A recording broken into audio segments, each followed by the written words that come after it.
চাচা আপনারা বাড়ি কই গো বাবা? আমার বাড়িতে বাবা হালুয়াঘাট।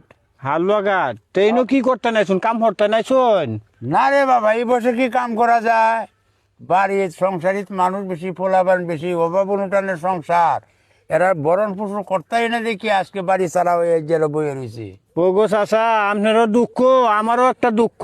তোমার কি দুঃখ রে বাবা? আমি বাবা এনে একটা ডিপ মিশিং দিছিলাম, পরে স্বপ্নে দেখাইছে আমারে, কয় এনে 3টা মাথা লাগবো, 2টা মাথা লাগবো চ্যাংরা ফুলা ফানের, আর একটা মাথা লাগবো 60 বছরের উপরের বয়স।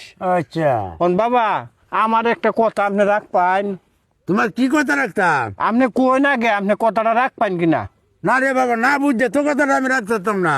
আরে বাবা কথাটা হইলো আপনার যখন সমস্যা, আপনার বাড়ি ঘর যা আছে লোকজন সব আমি ফালবাম এই ডিস্ক মেশিন দেয়, কিন্তু আপনার মাথাটা বাবা আমারে এই ডিস্ক মেশিন দেম, এইটা আপনার মাথাটা আমার চাই। বড় ভাগলে বাচ্চা কয় কি রে এটা? কয় কি? চাচা, কারণ চাচা আপনার মাথা লাগবো বাবা। চাচা কই যান বাবা? মাথাটা রেখে দিই, আরে বাবা কেন মাতারো? মাথা রেখে বাবা রে শেষ একটা আবৃত্তি আমার রক্ষা করো বাবা। মাথাটা রেখে দিই। বাবা শেষ আবৃত্তিটা রক্ষা করো। কি আবৃত্তি? বাবা কাপড় নষ্ট হয়ে যাবে, একটু ফরসাপের সময় দাও রে বাবা। আচ্ছা ঠিক আছে, একটু বর্তাবের সময় দাও। মরার আগে প্রস্রাবের সময় দেওয়ার লাগে। মাথা কিন্তু দিন লাগবো। আচ্ছা বাবা আমি ফরসাপটা করি। আচ্ছা প্রস্রাব কই রাখ জানি। শেষ মেশ আশাটা পূর্ণ হোক। বর্তাব করেন, আমি তো দেখি দেও লাগতো না, বেটা যাইতো না, বুড়া বেটা আর কই দেবো। কই যান?